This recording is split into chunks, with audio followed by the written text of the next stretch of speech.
오늘 준비한 영상은 지난번 제가 올렸던 영상과 같은 주제로 하여 만든 네모바지 스폰지밥 속 불쌍한 주연 캐릭터들입니다. 사실 비키니시티에서 제일 불쌍한 시민은 스폰지밥과 뚱이에게 시달리는 징징이라고 할 수 있겠지만 징징이는 주연이 아니기 때문에 제외를 하고 총 11명의 캐릭터들을 선정하였습니다. 징징이는 하루 일과를 마치고 집으로 향하던 중 골목길에서 정체불명의 괴한에게 습격을 당할 뻔하여 자신도 호신술을 배워서 괴한에게 복수를 할 것을 다짐합니다. 이런저런 고생을 해가면서 우여곡절 끝에 드디어 호신술을 터득하게 된 징징이는 다시 골목길을 찾아가 그 괴한이 오기만을 기다리죠. 괴한이 등장한 후 징징이는 골목길에 있는 쓰레기통과 판자들을 던지며 그를 쓰러뜨리는 데 성공하지만 알고 보니 이 덩치 녀석은 지난밤 징징이가 떨어뜨리고 간 식료품을 돌려주기 위해 골목길을 다시 찾아왔던 것이었습니다. 징징이는 그것도 모른 채 무고한 시민을 마구 공격했던 것입니다.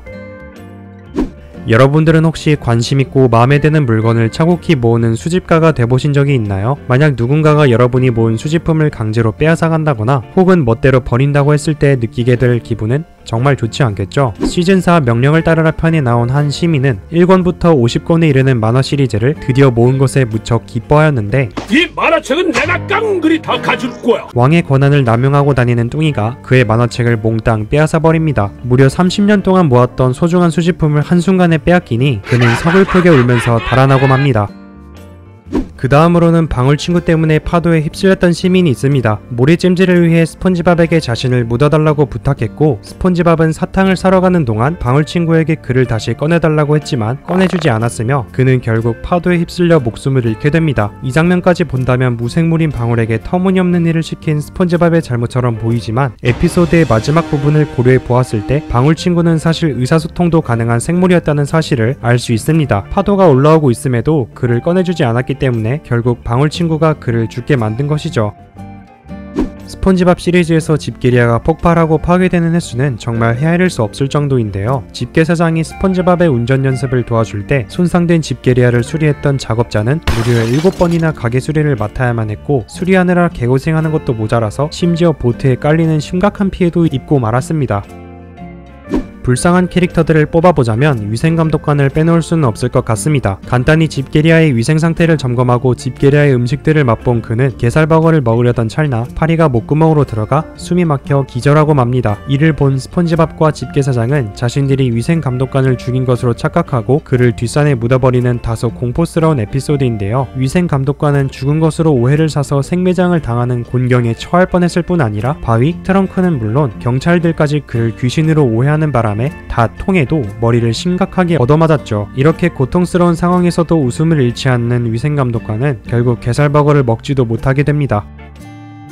말이 되고 싶은 뚱이 편에서는 다른 친구들과 함께 뚱이 등에 올라타다가 뚱이의 몸부림 때문에 그만 다리가 부러져 버린 아이가 있습니다. 이 아이는 뚱이가 짓밟고 가는 바람에 다리가 한 번 더 부러지고 말았죠.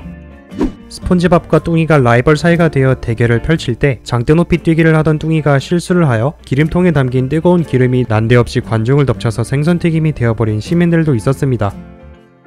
음식값 6달러 75센트를 지불했지만 징징이가 거스름돈을 주지도 않고 무시한 채 그냥 가버려 거스름돈을 받지 못했던 손님, 비슷하게는 집게사장의 재산 10억원 달성을 도와줬던 손님이 있는데요. 이 손님은 산호튀김을 구입하기 위해 1달러를 지불했었는데 이 1달러 덕분에 집게사장의 재산은 10억원에 이르게 되었습니다. 하지만 무슨 상품이라도 줄 것처럼 큰 오버를 떨어댄 집게로부터 아무것도 얻지 못하고 심지어 산호튀김도 받지 못한 채 그대로 1달러만 뜯기게 되며 강제로 다른 손님들과 함께 쫓겨납니다.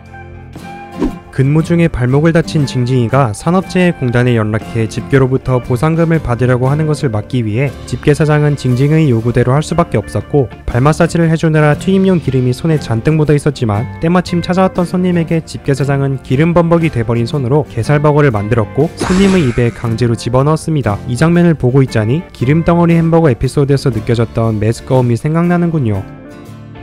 마지막으로 스폰지밥 때문에 가게 내부에 있던 수천 개의 달팽이 껍질들이 몽땅 깨져버리고 막대한 손해를 입게 된 화딱지 잭이 있습니다. 그러나 스폰지밥은 이를 배상할 돈이 없었고 화딱지 잭은 스폰지밥에게 팔다리와 장귀를 내놓으라고 하는 살벌함을 보여줍니다. 오늘 준비한 영상은 여기까지입니다. 시청해주셔서 감사하며 저는 다음 영상에서 다시 찾아뵙도록 하겠습니다.